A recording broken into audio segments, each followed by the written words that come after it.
साथियों नमस्कार, जय Hind. Welcome my YouTube channel. आपके अपने चैनल मैच नॉलेज पर एक बार पुनः बहुत बहुत स्वागत है। हम उपस्थित हैं आपके लिए लेके आए हुए हैं यूपी पुलिस कांस्टेबल के जो कि एग्ज़ाम होने वाले हैं उससे संबंधित जीके क्वेश्चन को लेके आए हुए हैं। हमारे चैनल पे जीके की सीरीज़ चलेगी यूपी पुलिस कांस्टेबल से संबंधित। ठीक है, आज की जो सीरीज़ है पहली सीरीज़ है जीके कांस्टेबल का, जो आपका जीके का क्वेश्चन होगा। हम बात करें आपका जो यूपी पुलिस कांस्टेबल का जो एग्ज़ाम पहले हुआ था उसको कैंसिल कर दिया गया था क्योंकि कुछ मामले उत्तर प्रदेश सरकार के द्वारा। अब आपकी जो यूपी पुलिस कांस्टेबल का एग्ज़ाम होने वाला है जब जुलाई अगस्त के बीच में जो भी हो, ठीक है, तो आप अपनी तैयारी अच्छे से रखें। टॉप 15 जीके क्वेश्चन इस वीडियो में चर्चा करेंगे। आप इस वीडियो में लास्ट तक बने रहिएगा और हमारे चैनल पर नए तो चैनल को सब्सक्राइब जरूर कीजिएगा क्योंकि आपको यूपी पुलिस कांस्टेबल की आप तैयारी कर रहे हैं तो आपका तैयारी अच्छी लेवल का होना चाहिए। ठीक है, तो हम इस वीडियो में जो सीरीज पहली सीरीज़ है आपकी जीके टॉप 15 क्वेश्चन की पहली सीरीज आज लेके आए हुए हैं। पहले पार्ट है जिसमें हम अलग अलग इस चैनल पे आपको सीरीज मिलती रहेगी जीके के क्वेश्चन को, जो कि उत्तर प्रदेश जीके या तो भारत जीके सभी, ठीक है, भारत सामान्य ज्ञान से संबंधित आपको जीके सामान्य ज्ञान के क्वेश्चन मिलते रहेंगे। और चलिए स्टार्ट करते हैं, ठीक है, बिना देरी किए। आप हमारे चैनल पर नए तो चैनल को एक बार जरूर सब्सक्राइब कर दीजिएगा और अपने दोस्तों के साथ भी शेयर कर दीजिएगा जो यूपी पुलिस कांस्टेबल की तैयारी कर रहे हैं। ठीक है, चलिए स्टार्ट करते हैं। पहला क्वेश्चन है आपका दिया हुआ है, ये तो सभी को पता होता है, ठीक है, हमारे राष्ट्रपिता कौन है? महात्मा गांधी। ठीक है, दूसरा क्वेश्चन है भारत के प्रथम राष्ट्रपति कौन थे? यह इंपॉर्टेंट क्वेश्चन है, इसको भी आपको याद होना चाहिए। डॉक्टर राजेंद्र प्रसाद थे जो कि भारत के प्रथम राष्ट्रपति थे। अगला क्वेश्चन है, क्वेश्चन नंबर तीसरा पूछा गया आपके भारतीय संविधान के जनक के रूप में किसे जाना जाता है? तो इसको भी आपको पता होना चाहिए क्योंकि बहुत इंपॉर्टेंट क्वेश्चन है, डॉक्टर भीमराव अम्बेडकर। अगला क्वेश्चन है चौथा, हमारे शरीर में सबसे स्पर्शनीय अंग कौन सा होता है? जो कि स्पर्शनीय होता है वो त्वचा होता है, जो कि हम स्पर्श कर सकते हैं। स्पर्श सीधी सी बात है, हमारे शरीर में स्पर्श जिसको स्पर्श कर सकते हैं वो त्वचा होती है। अगला क्वेश्चन नंबर 5 में है गिद्धा किसकी लोक चाल है? ये नहीं, गलत लिखा हुआ है। गिद्धा जो नृत्य है, नृत्य की बात कर रहा है। गिद्ध नृत्य जो है वो किस राज्य की है? ठीक है, यह पंजाब राज्य की है, ठीक है ना, गिद्ध जो नृत्य है। उसके बाद अगला क्वेश्चन है छठवां, प्राइम सर्विस ऑफ इंडिया की शुरुआत करने वाले कौन थे? प्राइम सर्विस ऑफ इंडिया की शुरुआत करने वाले आपके जवाहरलाल नेहरू, भारत के प्रथम प्रधानमंत्री जो थे, उन्होंने किया था प्राइम सर्विस ऑफ इंडिया की शुरुआत। ठीक है, अगला क्वेश्चन है क्वेश्चन नंबर आपका 7वां पूछा गया है, ये क्या लिखा है? भारी धातु कौन सी होती है? सोना या चांदी। ठीक है, इसमें पूछा गया भारी धातु कौन होगी, या सोना होगा या चांदी होगी? तो भारी धातु आपकी कौन सी होगी? सोना होगा। ठीक है, अगला क्वेश्चन है क्वेश्चन नंबर 8वां क्वेश्चन पूछा गया कंप्यूटर की रचना किसने की थी?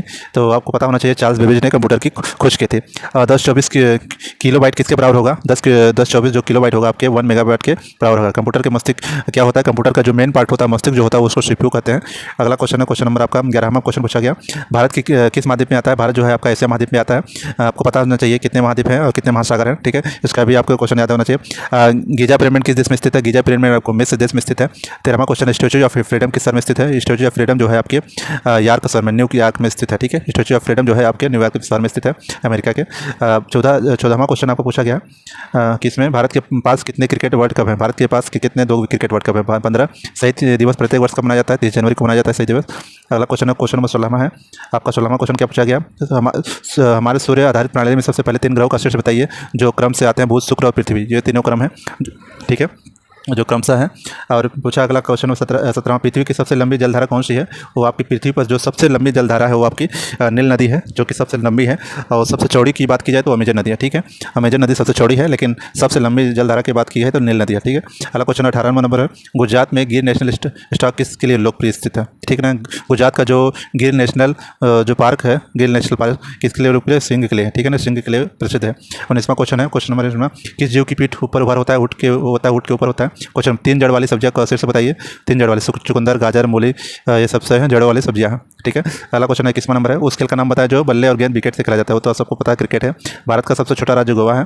ठीक है, सबसे छोटा राज्य। मिट्टी के सबसे तेज दौड़ने वाली प्राणी कौन है? मिट्टी पर सबसे तेज दौड़ने वाली, मिट्टी पर मतलब जमीन पर, चीता। रेगिस्तान के परिवहनकर्ता के रूप में लोकप्रिय प्राणी कौन सी है? वो है ऊँट है, जो कि रेगिस्तान पर चल सकता है। रेतीले पे कौन सा पौधा रेगिस्तान में विकसित होता है? उसको बोलते हैं कैक्टस। ठीक है, कौन सा होता है? कैक्टस का होता है। उसके बाद अगला क्वेश्चन है, भारत का सबसे ऊंचा बांध कौन सा है? टिहरी बांध है। ठीक है ना, टिहरी बांध स्थित है। अगला क्वेश्चन है 27 नंबर, किसी आकृति के चारों ओर अलग अलग करने वाला जोड़ क्या कहलाता है? परिधि कहलाता है। 28 नंबर, 8 भुजाओं वाली आकृति अष्टकोण कर सकते हैं। ठीक है, और 29वां क्वेश्चन है, कौन सा रंग शांति का प्रतीक है? सफ़ेद रंग जो है आपका शांति का। भारत का राष्ट्रीय वृक्ष क्या है? बरगद का पेड़ है भारत का राष्ट्रीय वृक्ष। ठीक है, कौन सा सफ़ेद फूल को पूछा, क्या पूछा गया? 31वां क्वेश्चन, कौन सा फूल सफ़ेद रंग का होता है? चमेली का। आगरा के किस नदी पर बसा हुआ है? आगरा जो है यमुना नदी के किनारे बसा हुआ है। ठीक है, अगला क्वेश्चन है क्वेश्चन नंबर 33 है, घोड़े के बच्चे को क्या कहा जाता है? कोल्ट कहते हैं। और भारत का राष्ट्रीय प्राणी क्या है? भारत का जो राष्ट्रीय प्राणी है वो आपका है बाघ है। ठीक है, क्या है? बाघ है। चलिए अगला क्वेश्चन को चलते हैं। अंडे आकार का होता है उसको क्या कहते हैं? अंडे का जो आकार होता है वो होता है अंडाकार होता है। ठीक है, विश्व में सबसे अधिक बोली जाने वाली बोली मदारियन, जिसको चीनी भाषा कहते हैं। ठीक, सबसे ज़्यादा बोली जाती है। किस खौफनाक रेंगने वाले जीव के पंख रंग बिरंग होते हैं? तितली के हैं। ठीक है, जो रेंगने वाला जीव होती है रंग बिरंग होती है। उसके बाद रोमियो और जूलियट की रचना किसने की थी? विलियम शेक्सपियर ने की थी। ठीक है, और ये जूलियट की रचना की है। शेर सिंह चिक चलाली, शेर की चिक कहलाती है दहाड़। अच्छा, शेर की चिक जो दहाड़ कहलाती है। उसके बाद 40वां क्वेश्चन आ गया है। किस सरीसृप का नाम बताइए? किसी सरीसृप, सरीसृप एक सरीसृप ही है। ठीक है, मोतियाबिंद किसकी बीमारी है? आंखों की बीमारी होती है मोतियाबिंद, सबको पता है। कौन सा अंग हमारे रक्त को फिल्टर करता है? किडनी हमारे रक्त को फिल्टर करती है। ठीक है, और भक्ति के राष्ट्रीय गीत जन गण मन की रचना किसने की है? रविन्द्रनाथ टैगोर ने की है।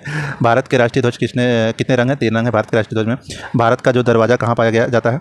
भारत का जो दरवाज़ा कहा गया है उसको मुंबई में है। भारत का दरवाज़ा जो मुंबई है। ठीक है, और अगला क्वेश्चन है उसको मैं पूछा है, अल्बर्ट आइंस्टाइन कौन थे? अल्बर्ट आइंस्टाइन एक लोकप्रिय वैज्ञानिक थे। दार्जिलिंग क्षेत्र में कौन सा संबंधन व्यापक रूप से विकसित हुआ? दार्जिलिंग एक इलाका जो कि चाय के लिए प्रसिद्ध है। ठीक है, उत्तराखंड की राजधानी देहरादून है, सबको पता है। ठीक है, अगला क्वेश्चन है क्वेश्चन नंबर 49वां है।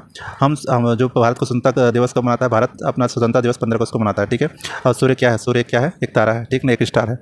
इस प्रकार के आज के 15 क्वेश्चन जो कंप्लीट हुए। ठीक है, इसी तरह आपको सीरीज मिलती रहेगी, अगली सीरीज मिलेगी। ठीक है, क्योंकि यूपी पुलिस का जो आपका एग्जाम होने वाला है कांस्टेबल का जल्दी होगा, इसलिए आप हमारे चैनल पर बने रहिएगा, जिससे कि आपको हर सीरीज सामान्य ज्ञान के क्वेश्चन आपको देखने को मिलेंगे। ठीक है, इस वीडियो में इतना, मिलते हैं नेक्स्ट में। थैंक यू, धन्यवाद।